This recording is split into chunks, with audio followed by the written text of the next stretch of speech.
What your parents told you was wrong. America didn't start at Plymouth Rock.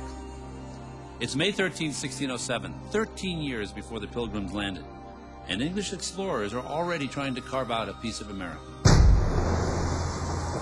In the early 1600s, England is in a race with Spain to gobble up the New World. Spain is cleaning up in South America, rich with gold and silver. The English figure they'll hit pay dirt in Virginia.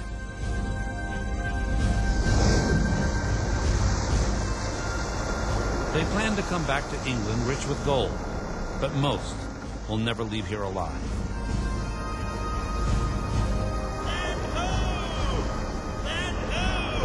We came to our seating place some 8 miles from the point of land where our ships do lie so near the shore. Settler George Percy recalls his first impressions. The ground all flowing over with fair flowers, as though it had been in any garden or orchard in England, strawberries and other fruits unknown, woods full of cedar and cypress trees. We kept on our way in this paradise.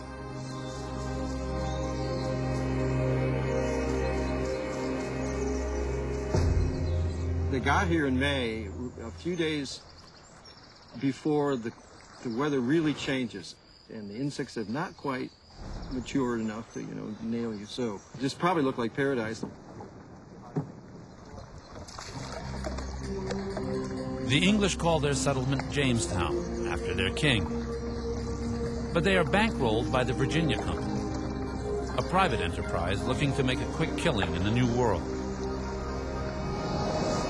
Here they were coming to this quiet, dark place where there were people you didn't know lurking behind bushes, ready to pounce upon you if you ventured out of the fort. It must have been like going to the moon. Even so, the English settlers bring with them the status symbols of life back home. A simple piece of iron tube shows the lengths to which these gentlemen will go to dress the part. It would be stuck in the fire and heated up, and then used with great quantities of starch to starch the goffs or bends in the big cartwheel ruffs that the gentlemen wore.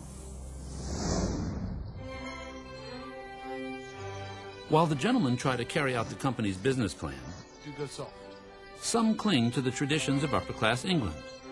This heat needs must come to an end. So who's up for bowling? Well, most of. There's not a single woman here to impress.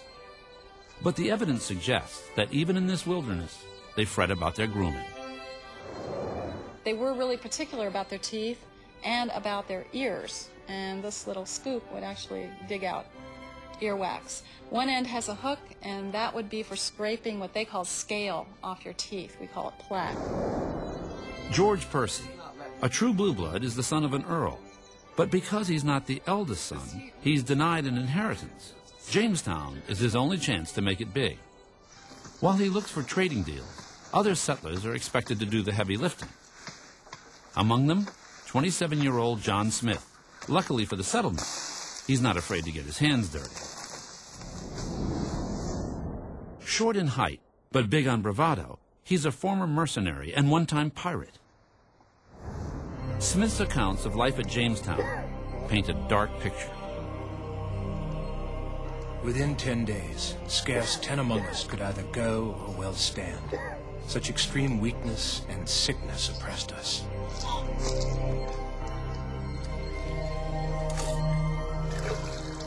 Our drink was water, our lodging castles in the air.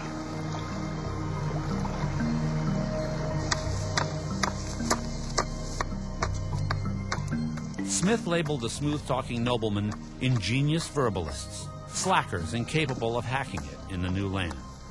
Our ingenious verbalists were no less plague to us in Virginia than the locusts to the Egyptians. John Smith may be a shameless self-promoter, but he's also the best leader they've got. Smith never expected other people to work harder than he did himself. And he got in there and, led the charge and didn't just sit there and take notes.